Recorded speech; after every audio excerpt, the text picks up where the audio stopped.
Knicks and LeBron James. How does it happen? What is a feasible trade? Because he opts into his $52.6 million player option at the start of free agency, and then we hear a really interesting statement from Rich Paul, his agent, that he knows that LeBron wants to compete for championships still at his age 41 season coming up, but that the Lakers, as they know, are looking towards the future.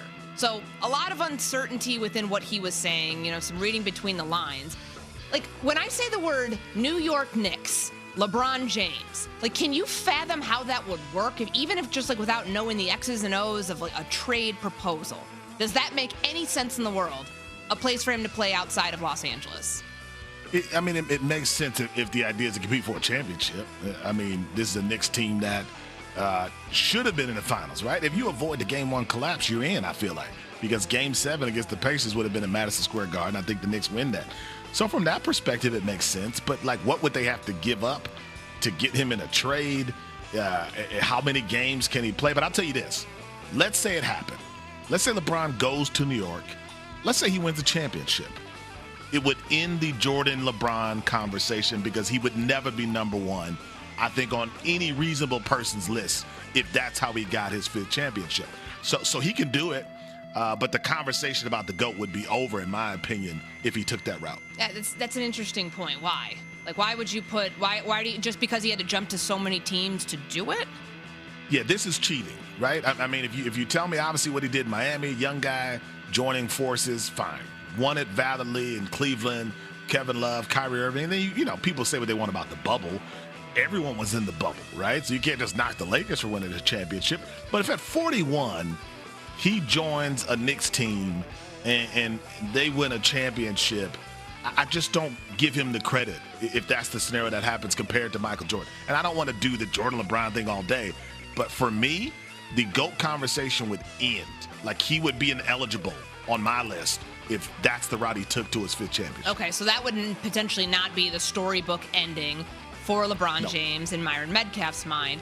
Alan Hahn disagrees. He was on Get Up yesterday, the host of Don Hahn and Rosenberg on ESPN New York, and he laid out this scenario, the storybook ending for LeBron James to play for the New York Knicks. So this could be a farewell tour. So put all that stuff together, and you have to think, where is the fastest, easiest path to the NBA Finals for LeBron James? It's the place he has avoided his entire career. That's right, everybody. It's right here in New York. Oh, boy. I want to say, I dare him. I double dog dare him. If you really, really believe in all the words you're saying right there, the one place that you know you could go, all you have to do is say it. Sing it if you want, like Sinatra. New York, New York. If he does that, that's a gigantic narrative that he loves. They all love that. They love being part of the story.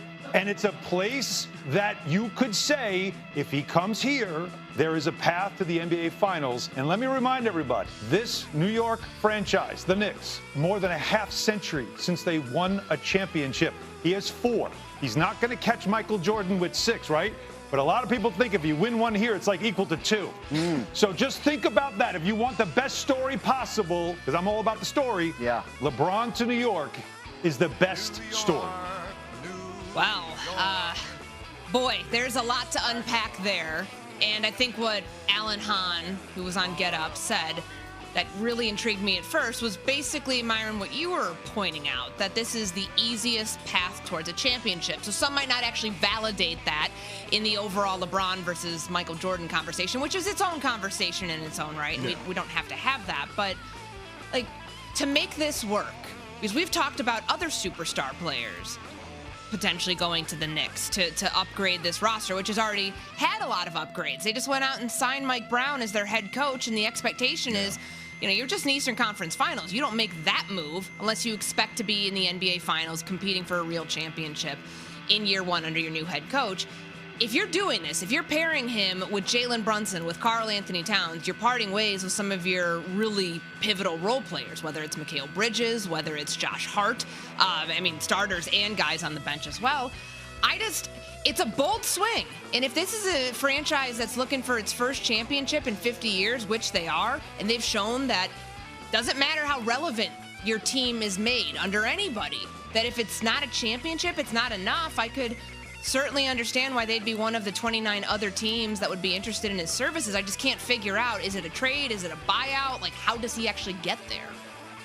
Yeah. I mean, the details are the challenge, right? First off, LeBron is a no-trade clause, right? So there's just He'd have to want to go there, sign off. Yeah, there's a lot attached to it. But from a personnel standpoint, they would be competitive. I mean, the Eastern Conference has changed with Tyrese Halliburton's injury, with, Damian Lillard going down and the Bucks kind of reboot, even though Miles Turner is there now. Obviously, Jason Tatum being hurt.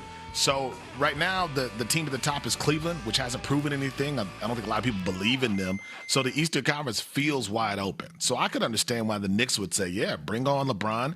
And I think, to me, Courtney, LeBron can't give you 70-plus games at 41. But he can give you 50-plus and be ready for the playoffs. And Jalen Brunson is the kind of guy who could handle the load, really, as LeBron kind of did his load management and got ready for the playoffs. So from a personnel standpoint, I would understand why the Knicks would try to make something like that work if they had the opportunity. It's interesting, the shift here, because, you talk about not playing 70 games. Certainly he wouldn't have to, I wouldn't think, given what the other pieces on this roster. But it's not like he has Tom Thibodeau as his head coach anymore. No more minutes police. And, there's a major shift going on from Mike Brown, a Mike Brown coach team. Remember what happened with the Sacramento Kings, 2023. They were the number one offense in the NBA, top 10 efficiency all time. There's going to be a lot more focused on ball movement in New York, on pushing the pace offensively. Maybe that's better for LeBron at this point of his career without worrying about some of the smaller details of actually making this happen. But I was just informed in my ear, Nuno, what is this out? I guess we're just launching out outlandish takes because it's the 4th of July and Myron and I can go rogue on the show. What did you just say in studio about if LeBron wins a championship in New York, he's better than Michael Jordan? So, Myron, if it makes you feel any better, you're not the only snitch on this show. I mean, Pat. Yeah, so earlier this week, I said, when we were having this conversation, I said that if LeBron went to New York, won a title with him, that he would be better than Michael Jordan in a lot of people's eyes. Because I think that would be the... No. And Hans said it at the end of there, that some championships count more than others, right? That Cleveland title for him counts more than the Laker title, right? A Knicks title for LeBron would count more. You're the guy who brought... And LeBron would eat it up. He would love the fact that he could truly be the king of New York. So I lived in New York, and one thing I can tell you about New York, New York thinks it's its own country, right? If it happens in New York, it really doesn't matter what anyone else thinks. So I think in New York, it would be gigantic, and people would view him as the greatest ever. There would be no conversation. The rest of the country, I think, would feel differently. This is not a Knicks team that needs LeBron to get to the finals. I think they proved that last year. They just got to be better and more consistent. They were right there. So for LeBron to join a team that is right there already, should have been in the finals a year ago, I just wouldn't give him any credit in that situation, me personally. Maybe a lot of other people would, but I just wouldn't. He's Myron Medcalf. I'm Courtney Cronin. This is Unsportsmanlike on ESPN Radio and ESPN2. Now, there's another team that has some buzz generating. How real it is depends on some stipulations within LeBron James' ability to get away from the Los Angeles Lakers. Let's hear from Dave McMenamin, who was on ESPN LA with Mason in Ireland. The Dallas Mavericks? Huh? Dallas, I'm told that they would only be interested in LeBron in a buyout situation. So, and again, we just... Because there is a deal to be made there. Right. If they wanted to make a deal, there's a deal. Yeah, there's a deal to be made there, but I don't believe that's happening. So the wild thing, I'm with Dave McMenamin on that. I don't think it's happening. And this buzz started to bubble early at the start of free agency, earlier this week in the NBA, that, the whole full circle moment. He gets to get paired up with Anthony Davis again. He goes to the place that blew up the NBA and sent Luka Doncic to be his teammate. It's Kyrie Irving who he gets to get paired with again. It's Cooper Flag. There's a lot of cool threads here and storylines.